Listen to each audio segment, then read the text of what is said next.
Hello, Christian here with another update to the pfSense WireGuard package. Since the last video, once again, a lot has changed. Some things are obvious, some things are not, but in this video we'll kind of talk about all of them. So right off the bat, one of the things that I've been working on is I've been trying to get a pull request submitted to Netgate. But as is typical, especially with this kind of work, um, you think you have a PR that's ready to go, and then something else pops up that you really need to fix. So that pull request is currently on hold, and I've been going off on this rabbit trail trying to fix a problem that I'll talk about in this video. But the problem is solved, and we're all better for it. The package is better for it, and hopefully this will solve some issues that you might be experiencing. So the first thing that I want to talk about is just some quality of life improvements. So right now, currently, I've got one pier, one tunnel, they're connected, and the service is running. One of the things that was not really obvious, but if you toggle the tunnel, if the tunnel is disabled, any piers that are a member of that tunnel will also appear as disabled as well. So they just are dimmed out. They're grayed out. So that's just something that's helps visually if you're going through a list and you have multiple tunnels and multiple piers, that if you disable a pier, or if you disable a tunnel, then any piers that are assigned to that tunnel will also appear as disabled. But this pier is actually enabled. If I go into, let me go back in here. If I actually go into and edit this pier, you can see that the pier itself is enabled, but the tunnel is not. But if I take the tunnel and I switch it to unassigned and hit save, then you can see that it is no longer bound to that tunnel that's disabled. So we just show that as enabled at this point, even though it's unassigned. So if I go and edit that and put it back into TUN WG0, my remote access tunnel, you can see that it's now appeared as disabled. So click on apply, and everything is good there. So that's a little change that I think just make things a little more obvious. Let's see. The second thing is we now have the beginnings of what will be the ability to export configuration as kind of a first step into being able to import configuration. So now you can find a little download icon. Let me actually enable this tunnel here. It doesn't have to be enabled for you to download a configuration, but just so it's not grayed out, easier to see on video. So if you click on the little download icon here, it will actually grab the .conf file, and it'll rename it and actually give it a unique timestamp. And if you open that up, you can see that this is the .conf that's currently running. So again, I'm going to destroy all these keys after this video gets up. So yeah, so you can now download tunnel configurations. Just to kind of demonstrate that again, let me just add a new tunnel. We'll create a new tunnel here. We'll click save, and then if I wanted to immediately download that, I can just click download config, and you can see that I now have kind of just a boilerplate config with a listen port and a private key. And as I go in and add peers, I just have to come back and download this config, and it will automatically grab that. So this is useful for a couple of things. Backing up configuration is probably one of the most obvious use cases right now. I have ideas for how to actually properly back up everything in the package, not just the individual configurations. But that's still, back of the napkin ideas at this point. But for now, you can just download configurations and save those and do what you want with them. So that I thought was pretty neat. So I'm gonna go ahead and delete this tunnel, and we'll click apply and talk about the next big point. So I do have a pull request currently in the works with Netgate, and between the time that I submitted that pull request and actually getting to responding to the reviews, somebody posted an issue on GitHub about DNS issues with peers that have host endpoints that are either a host name or a fully qualified domain name. I'm not going to go too much into the technical details on the issue that I've had to work around with that.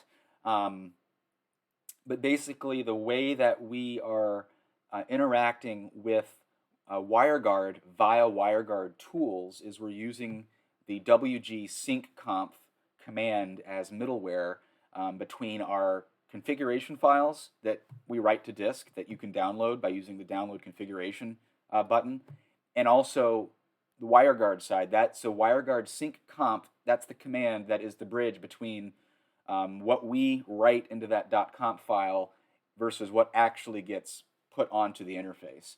And there is an interesting quirk with the current implementation of WireGuard tools that if you have a tunnel with, let's say, 3 peers, and one of those peers has a DNS, an endpoint that is a fully qualified domain name or a host name, and let's say that as a sysadmin you accidentally fat finger that endpoint and it is unresolvable. Well, if one peer out of a list of peers assigned to a tunnel is unresolvable, then that entire tunnel won't come up. This is obviously a problem. So the current workaround for that is I'm not actually writing the endpoint addresses into the .conf file. So let me just demonstrate that. Hopefully that'll clear things up. So let me just create a new peer, and we'll just call this test peer. We're going to assign it to my remote access tunnel, and instead of dynamic endpoint, we're going to uncheck that, and we're just going to throw in a domain name. We'll just say google.com, and we'll just leave the port as default. I just want to demonstrate the way that the configuration file is a little bit different, and also how we're actually resolving those endpoints so that everything actually works. And let me just give this let me just create a key here, throw it in, and click on Save and Apply. So what I've done here is I've created an additional peer on TUN-WG0, but this peer, this test peer, is pointing to a endpoint that is a domain name. So if I go back to tunnels, you can see that it shows that I have 2 peers, and when I download this configuration, you're going to see something that's a little bit interesting. The endpoint field, that parameter, is actually commented out. And this is currently the best workaround without actually having to re-implement all of the logic in WireGuard tools sync conf. If we just comment out the endpoint value, when we actually call WG sync conf, it's just going to ignore those and not attempt to actually resolve endpoints. So if one of them happens to fail, it's not going to bring down the entire tunnel. Now, obviously, we still need to apply endpoint values. We need to set that parameter on our peers, but we're not using WG sync conf. I've actually written a wrapper that actually calls WG set individually for the endpoints, and that is a little more graceful because if one of those calls fails, it's not going to prevent the entire tunnel from actually coming up if one DNS lookup happens to time out or just happens to return nothing. So if we go back to the status and we click on TUN-WG0, you can see that I have 2 peers. And because the status page actually grabs all of its information straight from the heart of WireGuard and not from the configuration that we are writing to pfSense, the actual endpoint that you see is going to be the current address that WireGuard has resolved for that endpoint domain or host name. So in this case, 216.58.192.174, that happened to be the IPv4 address that google.com resolved to. So if I go back to peers here and I just edit that, and let's just do something else, we'll just say netgate.com, and we'll click on Save Peer, and we'll click Apply. As long as that domain is resolvable, it should work. So now we can see that that IP address has changed to 208.123.73.73, and that happens to be the IPv4 address that was returned in response to netgate.com. So this works. Now, there is one other problem to DNS, and that is WireGuard only only does DNS resolution once. So when you do a sync conf or a set conf, when the configuration file is actually parsed and that applied to the actual interface, that is the only opportunity that WireGuard actually does the resolution. So that means that it's up to us it's up to user space to actually continuously kind of re-resolve those host names. Now, the actual WireGuard tools project, if we actually go to, let's just go to the actual GitHub or the Git repository for WireGuard tools, you can actually see that there is a shell command that actually talks about exactly what you have to do if you are implementing WireGuard. So if we go to the tree here and we go to the contrib folder, there's a little shell command called re-resolve DNS. And the README file pretty much says that it's up to user space to do this. So you either need to run a cron script every so often, and you need to call wg set the name of the tunnel, peer, the public key of that peer, endpoint as the key, and then the value of that is going to be the endpoint with a port. So that's just what we have to call. Now, we're not going to use cron because we already have a service that's running. So as part of the service loop, I'm just periodically checking and re-resolving endpoints. So if we wanted to look at that in the code, just to give you an idea of what that's doing, the WG service daemon is the main service loop. And in the main service loop, we're just asking, should we re-resolve the endpoints by comparing the last time we did? And if we should, then we re-resolve the endpoints and we spit back out the current time that it was updated. So every second, we're just asking, should we re-resolve them? And if we should, we re-resolve them. And if we shouldn't, we just skip. And every second, we just ask that question. Should we re-resolve? If we should, we re-resolve and we save the time that we did that re-resolve so that every second we can compare and see if we should actually re-resolve the endpoints. Now, that threshold is a new configurable setting. So if we go back to pfSense and we click on settings, you can see that I've added a new group here called Endpoint Hostname Resolve Interval.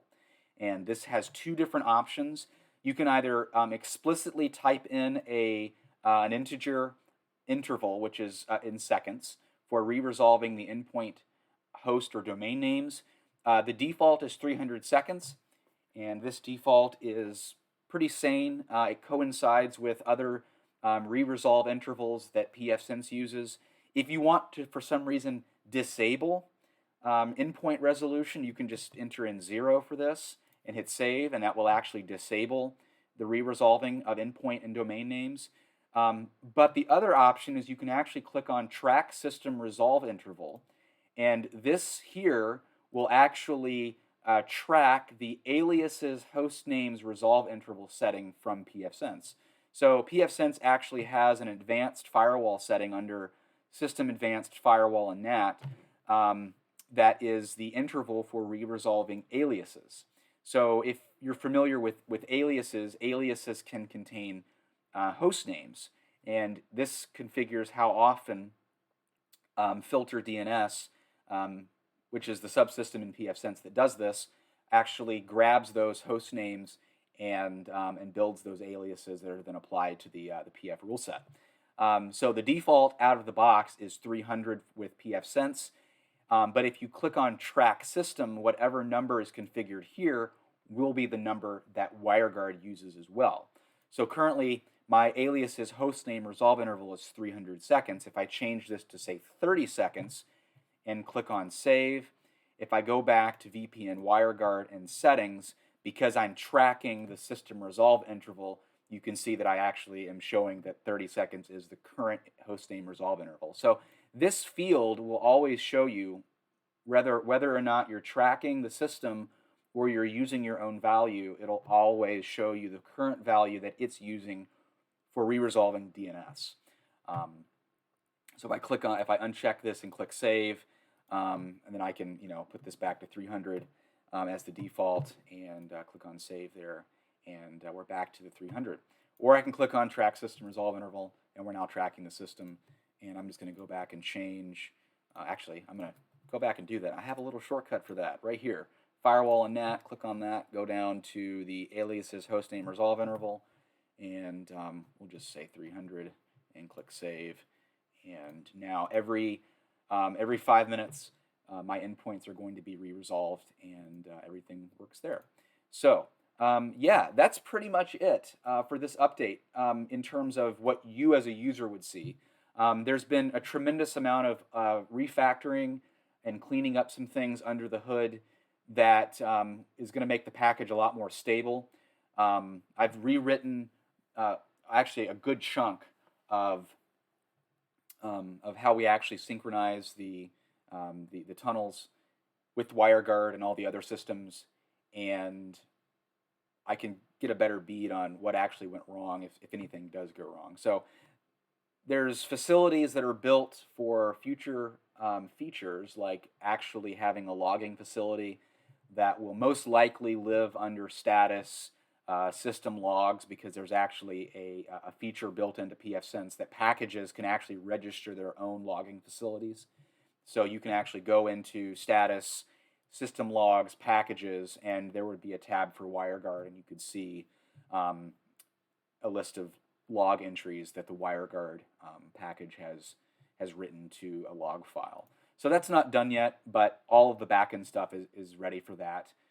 And every time we synchronize a tunnel, we build a tunnel, we start the service, we stop the service. Anytime there's an interaction with WireGuard, I have the ability now in the backend to actually obtain some really rich information about what commands were executed, what was the full command, what was the return code from that command.